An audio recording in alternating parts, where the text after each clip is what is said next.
Tingnan na po natin ang aking niluluto na alimasag, kung okay na ba siya. Wow! Okay na.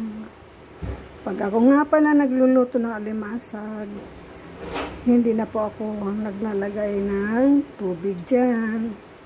Yun na yung pinaka sabaw niya. Yung katas ng paano ko sila hinugasan. Diretso ko na sila sa kawali.